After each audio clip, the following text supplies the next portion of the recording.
UP के मुजफ्फरनगर जनपद में एक महिला ऐसी भी है जिसने पहले कोरोना काल से लेकर अब तक 500 से भी ज्यादा लावारिस शवों का अंतिम संस्कार कर एक बड़ा उदाहरण समाज के सामने रखा है। आपको बता दें कि मुजफ्फरनगर निवासी क्रांतिकारी शालू सैनी साक्षी वेलफेयर ट्रस्ट नाम की एक संस्था चलाती हैं। दरअसल शालू सैनी उस समय पहली बार सुर्खियों में आई थीं जब पहले कोरोना काल में लगातार लोगों की मौतें हो रही थीं, जिसके चलते जहां अपने ही अपनों का साथ छोड़ते दिखाई दे रहे थे, तो उस समय क्रांतिकारी शालू सैनी ने अपनी संस्था के 4 सदस्यों के साथ मिलकर कोरोना से मरने वाले लोगों का पूरी विधि विधान से अंतिम संस्कार करना शुरू किया था। शालू सैनी की माने तो कोरोना काल में उन्होंने कोरोना से मरने वाले तकरीबन 150 से 200 लावारिस शवों का अंतिम संस्कार किया था। देखिए, जब कोरोना काल चल रहा था उस समय हमने एक वीडियो देखी थी। उसमें शमशान घाट के बाहर कुछ कलश लटके हुए थे जिसमें ये दिखाया जा रहा था कि कोरोना काल की जैसी महामारी में अपने ही अपनों से दूर भाग रहे हैं और अस्थियां तक भी लेने नहीं आ रहे हैं। तो उस समय हमें लगा कि जो लोग अपनों का अंतिम संस्कार नहीं कर रहे हैं, क्योंकि देखो हमारे हिंदू धर्म में ना अंतिम संस्कार होना और अस्थि विसर्जन होना बहुत महत्व है इसका, क्योंकि आत्मा को मुक्ति हमारे यहाँ तभी मिलती है जब अच्छे से अंतिम संस्कार हो जाए और अस्थि विसर्जन हो जाए। हमारे वैसे तो संस्था में बहुत लोग हैं हमारे साथ जुड़े हुए, लेकिन जो इस कार्य को करते हैं हम 4 लोग हैं जो अपने खर्चे से चारों मिला के और इस कार्य को हम करते हैं।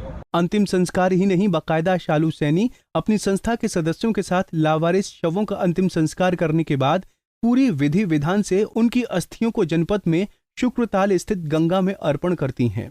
शालू की माने तो लावारिस शवों के अंतिम संस्कार के इस कदम को देखते हुए अब पुलिस प्रशासन भी उनकी मदद लेता है। जनपद में अब जो भी लावारिस शव मिलता है उसके अंतिम संस्कार के लिए पुलिस शालू सैनी से संपर्क करती है।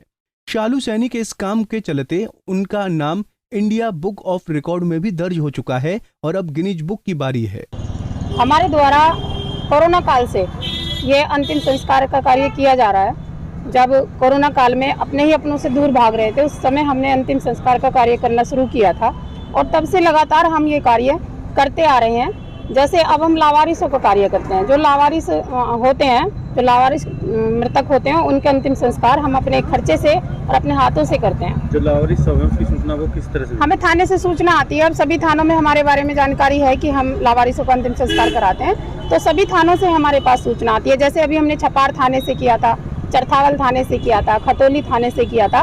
इस तरीके से जिले में जितने भी थाने हैं सबसे सूचना आती रहती है प्रशासन के द्वारा और हम उनका अंतिम संस्कार करते हैं। अब तक कितने शवों का अंतिम संस्कार? देखिए, कोरोना काल से लेके करीब अब तक हमने 500 लावारिसों का और जो उस समय कोरोना मृतक थे उनका कुल मिला के 500 के करीब हमने अंतिम संस्कार कर चुके हैं।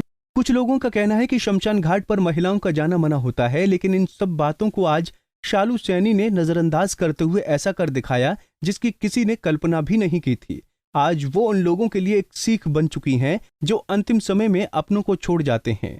पंजाब केसरी टीवी के लिए मुजफ्फरनगर से अमित कुमार की रिपोर्ट।